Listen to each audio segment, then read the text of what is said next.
Because it seems almost like, because I can feel almost a reticence to say the word perform. Before, like don't call it like it. I tell you what it reminds me of. It reminds me of Billy Corgan did an interview with Joe Rogan once when he was discussing the music industry signing them for the first time for a proper contract, and the way they were describing the band's album was yeah. So when we get the product. And they were, product, man. Why you like, dude? We make music. Why do you need to recontextualize it to make it sound more glitzy or glamorous or commercially viable than it already? It's just music, man. And you'll sign us if we're good. You won't sign us if we're bad. So, I mean, do you get a little bit frustrated with sort of, because again, it feels odd to say because battle rap is the name of the game. It's it's the odd dichotomy. Hype up the crowd to begin the battle. Fucking make some noise. Okay, now quiet everybody. It's like a weird sort of, because you are there to perform, and in order to perform you need people to listen and be receptive, and they need to catch everything that you're saying in order for it to have the resonance that you presumably want it to have. But then you also want them motivated to not only pay to see you, but also to carry a good positive energy so that the promoter presumably gets a return on investment and then books you again. So like, how do you reconcile that, considering that, I mean, and maybe I'm making a presumption there based on that, but I would say I didn't really have any concern about maybe like very early on I would have like, obviously, I enjoy doing this, so I hope they invite me back or whatever. But once I was past a certain point that I was like established on the roster, like I don't want to be like arrogant or whatever, but like I could battle whenever I want. Do you know what I mean? Like the only battle rapper I've ever heard in my entire life say the words, "I don't want to be arrogant." Yeah. This is what I'm saying. It's almost ridiculous to hear that from someone in that genre of music, considering it seems like part of your job almost is to convince everyone you've got the biggest gun in the world. It's made of gold, and you carry it in a convoy of camper vans that are personally in your employ.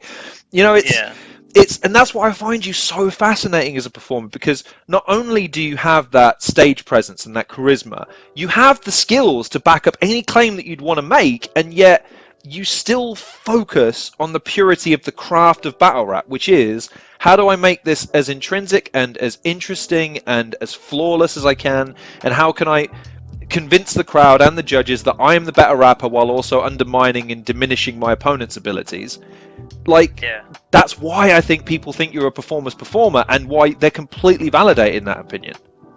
I think it might be kind of like some of the reason that like I've been a bit like less motivated to do it recently, because I feel like I'm pretty close to like having it solved,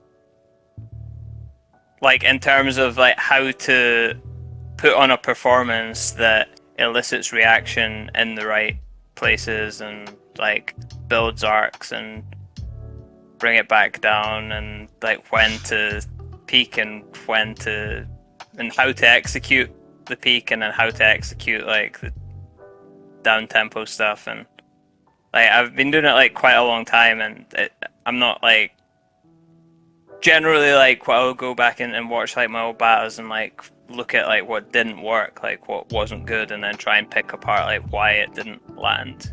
And I've been doing that for, what was it now, 2022, so like debuted on Don't Flop like 12 and a half years ago almost.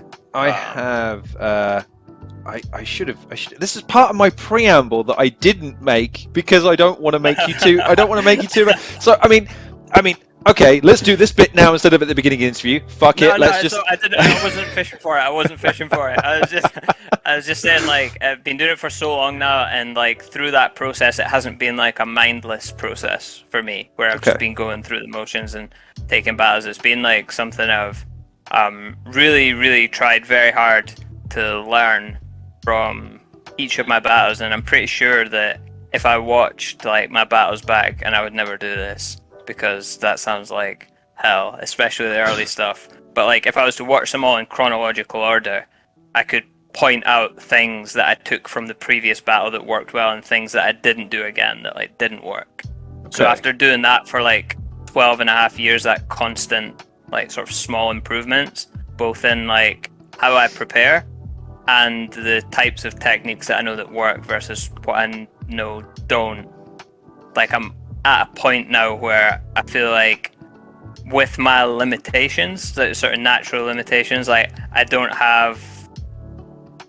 I like, for example, something that doesn't really get spoken about a lot in like rap music is like people's voices. Like, are their voices like pleasant to listen to? Sure. You might have like the best writer in the world or whatever, but like for me, I'm still gonna rather listen to like fucking Biggie because his voice is like very nice to listen to. I'm not saying he couldn't write, but obviously like Biggie's not like fucking top 100 lyricists ever, but he had a very like nice flow to listen to, and his voice was like very cool.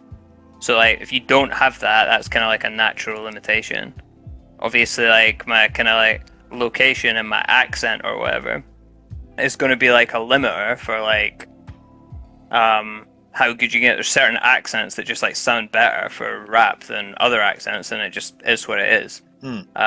So in terms of like the stuff that I can control, like I think I'm pretty close to as good as I can get at it.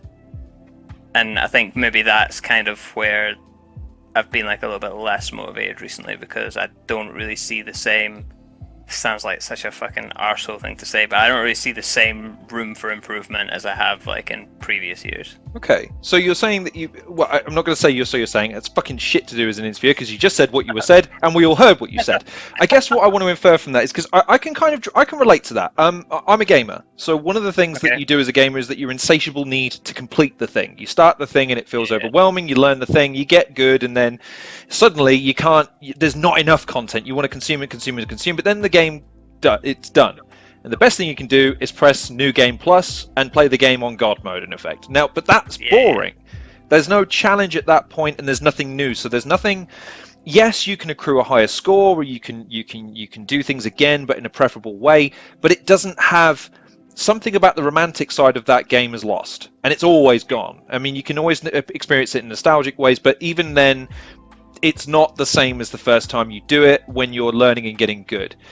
One of the things that people do in that situation then is that they either switch genres, or they take up something in a different realm, or they maybe take it competitively or something along those lines. So if that's how you feel about battle rap as your art form right now, do you think that when you get to that level in your own mind, you don't have to be obtuse, you can look at it like that and say, look, I just know where I am, I know where I've been, I know where I could go, and I know where I want to go, but when I hit that point, I mean, the interest level is going to drop.